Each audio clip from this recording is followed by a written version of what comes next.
Hello അസ്സാം വലൈക്കും welcome to YouTube channel. നമ്മൾ കാണിക്കാൻ പോകുന്നത് നമുക്ക് കടയിലൊക്കെ പോയി കുടിക്കുന്ന ലൈം ജ്യൂസിൽ വെള്ള കളറൊക്കെ കിട്ടുന്ന ലൈം ജ്യൂസ് അതെങ്ങനെ ഉണ്ടാക്കാമെന്ന് കേട്ടോ. അപ്പോൾ നമ്മൾ വീഡിയോ ഒക്കെ പോകുന്നത് നമ്മൾ ചാനൽ ആദ്യമായിട്ട് കാണുന്ന ആരുണ്ടെങ്കിൽ ഒന്ന് സബ്സ്ക്രൈബ് ചെയ്യുക, തൊട്ടടുത്ത ബെല്ലൈക്കൺ ഒന്ന് ക്ലിക്ക് ചെയ്യുക, എന്നിട്ട് ഓൾ എന്നുള്ള ഓപ്ഷനിലും ക്ലിക്ക് ചെയ്യുക. എന്നാൽ മാത്രമാണ് ഞാൻ പുതിയ വീഡിയോസ് നോട്ടിഫിക്കേഷൻ നിങ്ങൾക്ക് കിട്ടുള്ളൂ. അതുപോലെ തന്നെ സ്കിപ്പ് ചെയ്യാതെ കാണാൻ വേണ്ടി ശ്രമിക്കുക. ഇനി നമുക്കത് എങ്ങനെ ഉണ്ടാക്കാമെന്ന് നോക്കാം കേട്ടോ.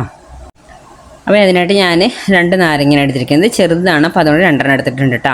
ഇതൊരു വലിയ 2 ഗ്ലാസ് ജ്യൂസിനുള്ള നാരങ്ങ ഉണ്ട്. അപ്പോൾ നിങ്ങളുടെ കയ്യിൽ വലുതാണെങ്കിൽ എത്ര ഗ്ലാസ് ആണെങ്കിൽ അതിനനുസരിച്ച് എടുക്കുക കേട്ടോ. അപ്പോൾ ഞാൻ 2 എടുത്തിട്ട് ഇനി നമുക്കൊരു മിക്സിയുടെ ജാർ എടുക്കുക. ഈ ജാറിലേക്ക് ഞാൻ ഈ 2 നാരങ്ങ നല്ല പിഴിഞ്ഞ് കുരു ഇല്ലാതെ വേണം ഒഴിച്ചു കൊടുക്കുന്നത്. കുരു പെട്ടിട്ടുണ്ടെങ്കിൽ അത് പെട്ടെന്ന് കയ്പ്പ് വരും. അതുപോലെ തന്നെ തൊലിയൊടുക്കനെ അടിച്ചാലും പെട്ടെന്ന് കയ്പ്പ് വരും. അപ്പോൾ നമുക്ക് പെട്ടെന്ന് കുടിക്കാനുള്ളതൊക്കെ ആണെങ്കിൽ കഴുകി ക്ലീനാക്കി കട്ട് ചെയ്തിട്ട് അങ്ങനെ തൊലിയൊടുക്കനെ അടിക്കുക കേട്ടോ.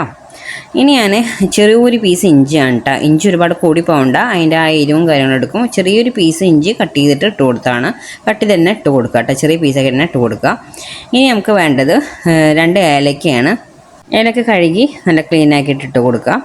ഇനി നമുക്ക് വേണ്ടത് മെയിൻ ഇൻഗ്രീഡിയൻറ്റ്, ഇതിൻ്റെ വൈറ്റ് കളറിൽ തോന്നിക്കുന്ന കാഷ്നട്ട്. അത് നമ്മൾ എപ്പോഴാണോ ജ്യൂസ് അടിക്കുന്നത് അതിന് 3-4 മണിക്കൂർ മുന്നേ വെള്ളത്തിൽ കുതിർത്തിട്ട് വെക്കുക. നല്ല ഫ്രഷായ വെള്ളത്തിൽ ആ ജ്യൂസിന് ചേർക്കാൻ പറ്റുന്ന നല്ല വെള്ളത്തിൽ തന്നെ കുതിർത്ത് വെക്കുക. എന്നാലാണ് അത് പെട്ടെന്ന് അരിഞ്ഞ് കിട്ടുള്ളൂ.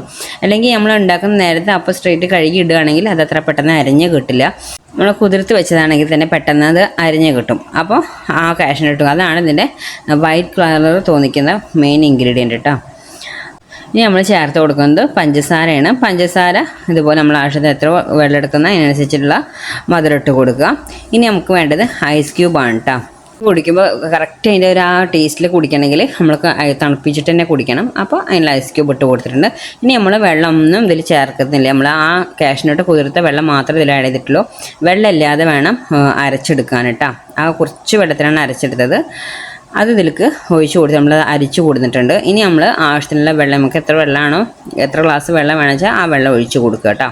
നമ്മൾ ആദ്യം തന്നെ ഒരുപാട് വെള്ളം ഒഴിച്ചിട്ടുണ്ടെങ്കിൽ നമ്മൾ ആ കാഷ്നട്ടും അതുപോലെ തന്നെ ഇഞ്ചിയും അതൊന്നും പെട്ടെന്ന് അരിഞ്ഞ് കിട്ടില്ല കേട്ടോ. ഇലയ്ക്കൊന്നും അരിഞ്ഞ് കിട്ടില്ല. അതുകൊണ്ടാണ് കുറച്ച് വെള്ളത്തിൽ അത് അടിച്ചെടുത്തത്.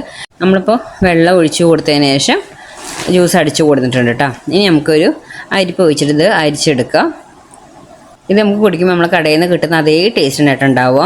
അപ്പോൾ നമുക്ക് പുറത്ത് പോയി കുടിക്കേണ്ട ആവശ്യമൊന്നുമില്ല. നമുക്ക് വീട്ടിൽ വേണമെങ്കിലും ഇതൊക്കെ എപ്പോഴും ഉണ്ടാകുന്ന ഇൻഗ്രീഡിയൻസ് ആണ്. എപ്പോൾ വേണമെങ്കിൽ നമുക്ക് ഇത് ഉണ്ടാക്കി കുടിക്കാവുന്നതേ ഉള്ളൂ കേട്ടോ.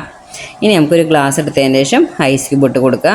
തണുപ്പ് അധികം പറ്റാത്തവരാണെങ്കിൽ ഇനി ഐസ് ഇടേണ്ട ആവശ്യമില്ല. നമ്മൾ ഓൾറെഡി ഐസ് ക്യൂബ് ഇട്ട് അടിച്ചതാണ്. പക്ഷേ നല്ല തണുപ്പിച്ച് കുടിക്കുമ്പോഴാണ് അതിൻ്റെ ടേസ്റ്റ് വരും. നമുക്ക് അതിലേക്ക് ഗ്ലാസ്സിലേക്ക് ഒഴിച്ച് കൊടുക്കാം കേട്ടോ. അപ്പോൾ നമ്മളെ കൂൾ ബാറിൽ നിന്ന് കിട്ടുന്ന ആ വൈറ്റ് കളറുള്ള ലൈം ഇവിടെ റെഡി ആയിട്ടുണ്ട്. ഞാൻ ചെറുതായിട്ട് ഡെക്കറേഷന് വേണ്ടിയിട്ട് നാരങ്ങ വെച്ച് കൊടുത്തതാണ്. അപ്പോൾ എല്ലാവരും വീട്ടിലത് ഇതുപോലെ ഒന്ന് ഉണ്ടാക്കി കുടിച്ച് നോക്കട്ടെ. കടയിൽ നിന്ന് വാങ്ങി കുടിക്കുന്ന അതേ ടേസ്റ്റിൽ നമുക്ക് ഉണ്ടാക്കാവുന്നതേ ഉള്ളൂ. ഗസ്റ്റൊക്കെ വരുമ്പോൾ ഈസി ആയിട്ട് ഉണ്ടാക്കാൻ പറ്റുന്നൊരു ഡ്രിങ്കാണ്. ഇതിലുള്ള ഇൻഗ്രീഡിയൻസ് ഒക്കെ വീട്ടിൽ എപ്പോഴും ഉണ്ടാവുന്നതാണ്ടോ. അപ്പോൾ എല്ലാവരും ഒന്ന് ഉണ്ടാക്കി നോക്കുക. അത്ര നമ്മുടെ വീഡിയോ ഇഷ്ടം ലൈക്ക് ചെയ്യാനും ഷെയർ ചെയ്യാനും കമൻറ്റ് ചെയ്യാനും സബ്സ്ക്രൈബ് ചെയ്യാനും മറക്കരുത്. Okay, bye bye, thank you.